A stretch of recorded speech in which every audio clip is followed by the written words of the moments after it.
mom sided with stepdad and his kids and kicked me out, but they forgot that I own the house. I never imagined my family could turn against me so completely. When my mom married Kevin, I tried to be happy for her. After all, she deserved some joy after years of raising me alone.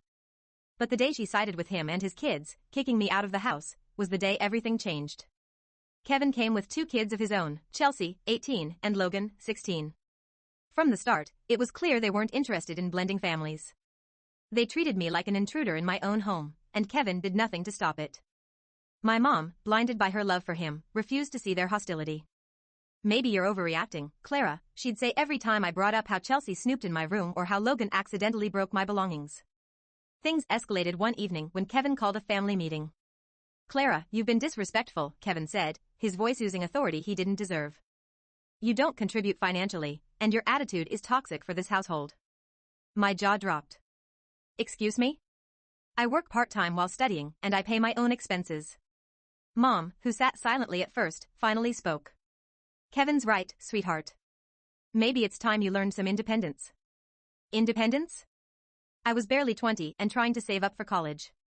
Meanwhile, Chelsea spent hundreds on designer clothes, and Logan crashed Kevin's car twice, but somehow I was the problem?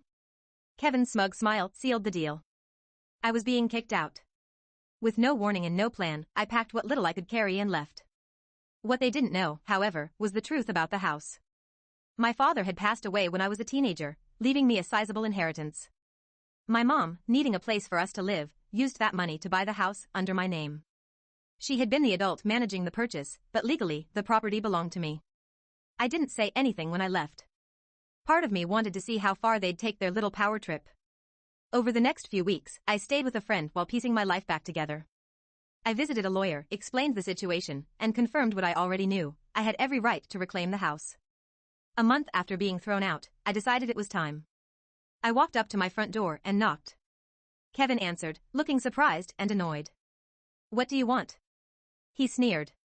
"I'm here to let you know," I said, holding up a copy of the deed, "that you and your family have 30 days to move out. This house belongs to me." His face turned ashen. "That's ridiculous. Your mom lives here too." "Mom can stay if she wants," I said coldly. "But you and your kids? You're trespassing." My mom appeared in the doorway, her expression a mix of shock and guilt. "Clara, you don't mean this." "I didn't mean for you to choose them over me, but here we are," I replied. For the first time, Kevin didn't have a snarky comment. Chelsea and Logan peeked out from the living room, their usual arrogance replaced by panic. The next month was surreal. Kevin tried to fight me legally, but the case was a non-starter. My lawyer made quick work of it. My mom begged me to reconsider, but I stood firm. By the time the 30 days were up, Kevin and his kids were gone. My mom, to her credit, chose to stay and mend our relationship. It wasn't easy rebuilding trust with her, but I didn't shut her out completely.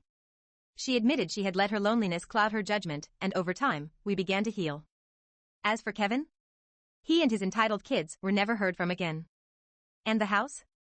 It's finally a home again, filled with peace and a newfound appreciation for standing up for what's right. They thought they could discard me. They forgot I held the keys all along. Like and follow for more content like this.